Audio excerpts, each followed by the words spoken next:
ആ അക്കൗണ്ടിനകത്ത് ഏതാണ്ട് 20 കോടി രൂപ ഇന്നലെ എടുത്ത ബാങ്ക് സ്റ്റേറ്റ്മെൻറ്റിൽ ഇന്നലത്തെ ബാലൻസ് 20 കോടിയാണ്. ഞങ്ങൾ നിങ്ങളുടെ ജോലിക്കാരൊന്നുമല്ല, സബോർഡിനേറ്റ് അല്ല. നിങ്ങൾ അവിടെ ഇരിക്കുക, കുറച്ചുകൂടെ ഇരിക്കുക. നിങ്ങളെ ഇവിടെ വന്ന് അറസ്റ്റ് ചെയ്ത് ഇവിടെ കൊണ്ടുവരേണ്ടതാണ്. ഇപ്പോൾ അതിന് പകരം ഞങ്ങൾ 3 ഓഫീസർമാർ ഇവിടെ വെയിറ്റ് ചെയ്യുമ്പം നിങ്ങൾ ഊണ് കഴിക്കാൻ പോകണ്ട എന്നുള്ള രീതിയിലാണ് പറയുന്നത്. അവരെല്ലാം ഇംഗ്ലീഷിലാണ് സംസാരിക്കുന്നത്. നമസ്കാരം, ജാഗ്രത ന്യൂസ് ലൈവിലേക്ക് സ്വാഗതം. നമ്മൾ ഇന്നലെ ഒരു വാർത്ത റിപ്പോർട്ട് ചെയ്തിരുന്നു. മുംബൈ പോലീസിന്റെ പേരിൽ നടത്തിയ ഒരു തട്ടിപ്പിനുള്ള ശ്രമമാണ് നമ്മൾ ഇന്നലെ റിപ്പോർട്ട് ചെയ്തത്. ജെറ്റ് എയർവേസ് സ്ഥാപകൻ നരേഷ് ഗോയലിന്റെ പേരിൽ കോട്ടയം സ്വദേശിയും റാഫിളിന്റെ ചെയർമാനുമായ MP രമേഷ് കുമാറിനെ ഭീഷണിപ്പെടുത്തുകയും പണം തട്ടാനുള്ള ശ്രമം നടക്കുകയും ചെയ്തു.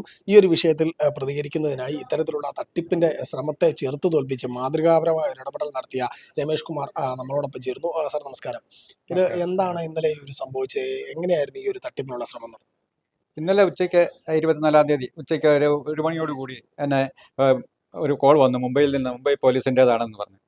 ഉടനെ ആദ്യം ഫോൺ വന്നത് അവർ ടെലികോം ഡിപ്പാർട്ട്മെൻറ്റിൽ നിന്നാണ്. ടെലികോം ഡിപ്പാർട്ട്മെൻറ്റിൽ അവർ പറഞ്ഞു, നിങ്ങളുടെ ഐഡിയയിൽ നിങ്ങളുടെ പേരിലൊരു ഫോൺ ഇവിടെ വർക്ക് ചെയ്യുന്നുണ്ട്, അതിന് ആളുടെ പേരിൽ കേസുണ്ട്, അതുകൊണ്ട് അതിനെ പോലീസ് അന്വേഷിക്കുന്നുണ്ട്, പോലീസിലേക്ക് ഞങ്ങൾ കണക്ട് ചെയ്യുകയാണ്, പോലീസുമായിട്ട് ബന്ധപ്പെടാൻ എന്ന് പറഞ്ഞു. ഉടനെ ബാബ എന്ന് പറയുന്ന ഒരു പോലീസ് ഓഫീസർ ബന്ധപ്പെടുകയും SI ആണെന്ന് പറയുകയും ഞാൻ പറഞ്ഞു നിങ്ങളുടെ ID ചോദിച്ചു. ഉടനെ ID അവിടെ നിന്ന് തന്നെ അയച്ചു തന്നു. ID അയച്ചതിന് ശേഷം പിന്നീട് അവർ പറഞ്ഞു നിങ്ങൾക്ക് ഈ നരേഷ് ഗോയൽ എന്ന് പറഞ്ഞാൽ ജെറ്റ് എയർവേസിൻ്റെ ഡയറക്ടറുമായിട്ടുള്ള എല്ലാ ബന്ധങ്ങളും ഞങ്ങൾ കണ്ടുപിടിച്ച് കഴിഞ്ഞു. അതുകൊണ്ട് കോടികളുടെ ഒരു പ്രവർത്തനങ്ങൾ ഇടപാട് നടന്നിട്ടുണ്ട്. 147 കോടി രൂപയുടെ ഇടപാടാണ് നടന്നിരിക്കുന്നത്. നരേഷ് ഗോയൽ ഇപ്പം ജയിലിലാണ്. അതിനകത്ത് അങ്ങേരുടെ 247 അക്കൗണ്ടുകൾ ഞങ്ങൾ കണ്ടുപിടിച്ചു. അതിലൊരു അക്കൗണ്ട് നിങ്ങളുടെ പേരിലുള്ളതാണ്. നിങ്ങൾക്ക് കാനറ ബാങ്കിൽ ഇവിടെ അക്കൗണ്ട് ഉണ്ട്. തുടക്കത്തിൽ അവർ ഇങ്ങനെ അക്കൗണ്ട് ഉണ്ടെന്ന് കുറേ നേരം 2 മണിക്കൂർ നേരം സംസാരിച്ച കാര്യമാണ് ഞാൻ ചുരുക്കി പറയുന്നത്. അപ്പം ഇങ്ങനെ അക്കൗണ്ട് ഇല്ല എന്ന് ഞാൻ പറഞ്ഞപ്പോഴത്തേക്ക് അവർ പറഞ്ഞത് കാനറ ബാങ്കിൽ നിങ്ങളുടെ പേരിൽ അക്കൗണ്ട് ഉണ്ട്. ഇതൊരു പോലീസിന്റെ ചോദ്യം ചെയ്യൽ രീതിയിലായിരുന്നു നിങ്ങളുടെ ഇടപെട്ടിട്ടുള്ളത്? തീർച്ചയായിട്ടും. ആദ്യമൊക്കെ വളരെ ചൂടായിട്ടാണ് ഇങ്ങോട്ട് പറഞ്ഞത്. അപ്പം ഞാൻ കുറച്ച് കഴിഞ്ഞപ്പോൾ അങ്ങോട്ട് പറഞ്ഞു, ഞാൻ ലയൺസ് റാഫിളിൻ്റെ ചെയർമാനാണ്, അതുപോലെ കേരള DGP-യുമായിട്ട് ബന്ധപ്പെട്ട് തുടങ്ങിയ ഒരു പ്രോജക്റ്റാണ്, അതിൻ്റെ ചെയർമാനാണ്. പാവപ്പെട്ട ആളുകൾക്കും മറ്റുള്ള പൊതുജനങ്ങൾക്കും ഈ അപകടത്തിൽ പെടുന്നവരെ രക്ഷിക്കുവാനും അവർക്ക് ഇതുപോലെയുള്ള തട്ടിപ്പുകൾ ഉണ്ടായാൽ എങ്ങനെ രക്ഷപ്പെടണം, അതിനുള്ള മുൻകരുതലുകൾ എന്തെല്ലാം എടുക്കണം എന്ന് പഠിപ്പിക്കുന്ന ആളാണ് ഞാൻ. അതപ്പം DGP-യോടും IG-യോടും ഒപ്പം ഞങ്ങൾ ഇരിക്കുന്ന ഫോട്ടോ അതവിടെ തന്നെ ഉണ്ടായിരുന്നു. അത് തന്നെ ഞാൻ അവരെ കാണിച്ചു കൊടുത്തു. പക്ഷേ ഇതൊന്നും പറഞ്ഞിട്ട് അവർ ഏൽക്കുന്നില്ലായിരുന്നു. അവർ വീണ്ടും ചൂടായിട്ട് തന്നെ ഇങ്ങോട്ട് സംസാരിക്കുകയായിരുന്നു. അത് കഴിഞ്ഞ് ഇതിനകത്ത് നിങ്ങൾ എന്തെല്ലാം പറഞ്ഞാലും നിങ്ങൾ ഇതിനകത്ത് കേസിലെ പ്രതിയാണ്, അതിനകത്ത് നിങ്ങളെ മാറ്റാൻ ഞങ്ങൾക്ക് ആർക്കും സാധിക്കത്തില്ല, ഞാൻ എൻ്റെ ഹയർ ഓഫീസറുമായിട്ട് സംസാരിക്കാമെന്നും പറഞ്ഞ് ഒരു മിനിറ്റ് പറഞ്ഞപ്പോൾ തന്നെ വീണ്ടും ഹയർ ഓഫീസർ എന്നുള്ള നിലയ്ക്ക് വേറൊരാളൊരു SP റാങ്കിലുള്ള ഉദ്യോഗസ്ഥൻ യൂണിഫോമിൽ എന്നോട് സംസാരിച്ചു. എല്ലാം വീഡിയോ കോളിംഗ് ആണ്. 3 പേര് തമ്മിലുള്ള വീഡിയോ കോളിംഗ് ആണ്. അപ്പം വീഡിയോ കോളിങ്ങിൽ എന്നോട് സംസാരിച്ചിട്ട് അവർ പറയുന്നത് നിങ്ങളുടെ പേരിൽ ഇത്രയും കോടി രൂപയുടെ നടപടികൾ നടന്നുകൊണ്ടിരിക്കുകയാണ്, നിങ്ങളുടെ അക്കൗണ്ട് ഡീറ്റെയിൽസ് ഇത് അയച്ചു തരാമെന്ന് പറഞ്ഞുകൊണ്ട് അവർ ഈ കഴിഞ്ഞ 1.5 മാസത്തെ അക്കൗണ്ട് ഡീറ്റെയിൽസ്, കാനറ ബാങ്കിലെ അക്കൗണ്ട് ഡീറ്റെയിൽസും നിങ്ങൾ ഉപയോഗിക്കുന്ന ATM കാർഡും ഞങ്ങളിലുണ്ട്, ആ ATM കാർഡിൻ്റെ ഡീറ്റെയിൽസും കൂടി എനിക്ക് അയച്ചു തന്നു. ഇത് കണ്ടു കഴിയപ്പോൾ ഞാനും പെട്ടെന്നൊന്ന് ഭയന്നു. കാരണം എൻ്റെ പേരിലുള്ള ATM കാർഡും ആ അക്കൗണ്ടിനകത്ത് ഏതാണ്ട് 20 കോടി രൂപ ഇന്നലെ എടുത്ത ബാങ്ക് സ്റ്റേറ്റ്മെൻറ്റിൽ ഇന്നലത്തെ ബാലൻസ് 20 കോടിയാണ്. ഞാൻ അക്കൗണ്ട് തുടങ്ങിയപ്പം 2.5 കോടിയാണ് അതിനകത്ത് ഇട്ടിരിക്കുന്നത്. അപ്പോൾ 20 കോടി രൂപ കണ്ടപ്പം പെട്ടെന്ന് ഞാനൊന്ന് ഭയന്നു. എന്നിരുന്നാലും എനിക്ക് പൂർണ്ണമായ ഇതുണ്ട്. ഞാൻ പറഞ്ഞു ഇത് എങ്ങനെ അക്കൗണ്ട് ആര് തുടങ്ങി എന്നുള്ളത് നിങ്ങൾ കണ്ടുപിടിക്കണം, ഇതെൻ്റെ ജോലിയല്ല. ഞാൻ ഇവിടുത്തെ ഒരു ഇന്ത്യൻ പൗരനാണ്, ഇവിടെ ഞാൻ ടാക്സ് കൊടുക്കുന്നതല്ലാതെ ഒരു സിംഗിൾ പൈസ പോലും എനിക്ക് കിട്ടുന്നില്ല. ഞാൻ LIC-യുടെ ചീഫ് അഡ്വൈസറായിട്ട് വർക്ക് ചെയ്യുന്ന ആളാണ്. കൃത്യമായിട്ട് ടാക്സ് പിടിച്ചിട്ടാണ് പണം തരുന്നത്, അല്ലാതെ എനിക്ക് വേറെ യാതൊരു വരുമാനവുമില്ല. അപ്പോൾ പിന്നെ വീട്ടിലാരൊക്കെയുണ്ട്, നിങ്ങളുടെ സ്ഥലം എന്തേലും ഉണ്ട്, നിങ്ങൾക്ക് വേറെ ഏതെല്ലാം ബാങ്കിൽ ഫിക്സഡ് ഡിപ്പോസിറ്റ് ഉണ്ട്, ഇങ്ങനെയുള്ള ഒത്തിരി കാര്യങ്ങൾ അവരിങ്ങനെ ചോദിച്ചു. അതിനൊക്കെ മറുപടിയൊക്കെ കൊടുത്തു. അങ്ങനെ നീണ്ടാണ്ട് 3:30 വരെ ഇവരിങ്ങനെ 2.5 മണിക്കൂർ, 1 മണിക്ക് തുടങ്ങി 2.5 മണിക്കൂർ ഞാൻ ഫോൺ കുത്തിയിട്ടിട്ടാണ്, ചാർജ് ഇല്ലാണ്ട് ഫോൺ കുത്തിയിട്ടിട്ടാണ് സംസാരിക്കുന്നത്.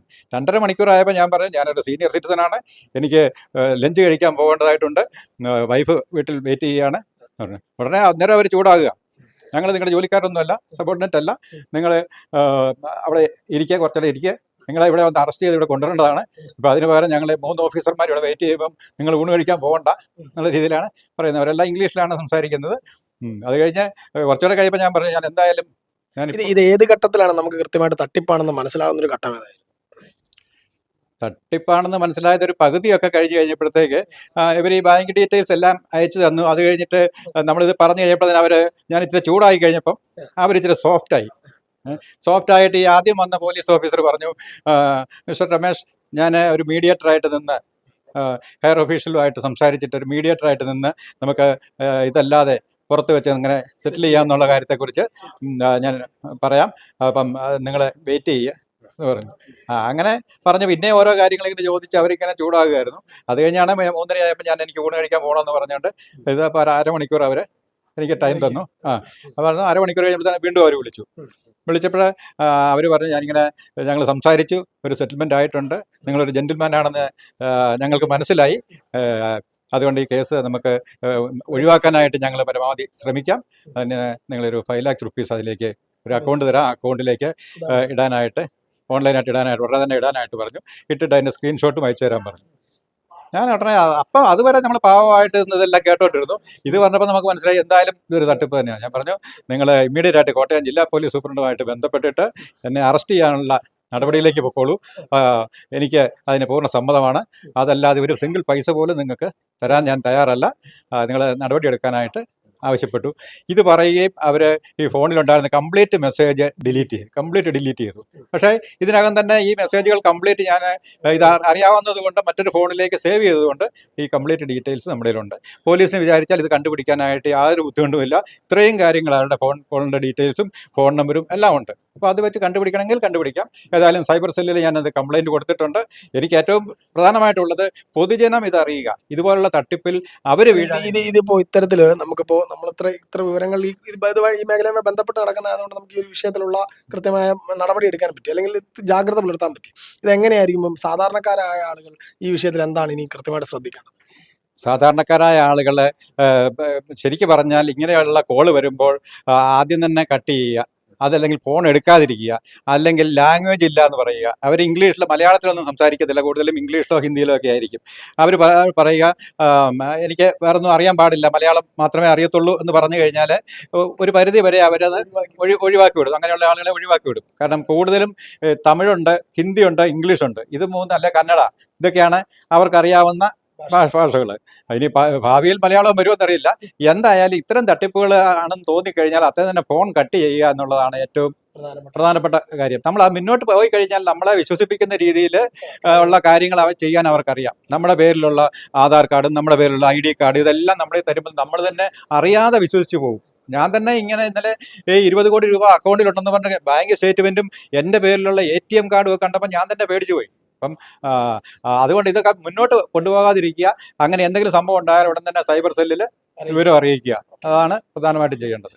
ഏതായാലും ഇത്തരത്തിലുള്ള തട്ടിപ്പുകൾ നിരന്തരം ആവർത്തിക്കുന്ന ഒരു സാഹചര്യത്തിലാണ് ഇദ്ദേഹം മാതൃകാപരമായ രീതിയിൽ പ്രവർത്തനം നടത്തുകയും ഈ തട്ടിപ്പ് സംഘത്തെ കെണിയിലാക്കുകയും അല്ലെങ്കിൽ ഇവരെ പ്രതിരോധിക്കുകയും ചെയ്യുന്ന സാഹചര്യം ഉണ്ടായത്.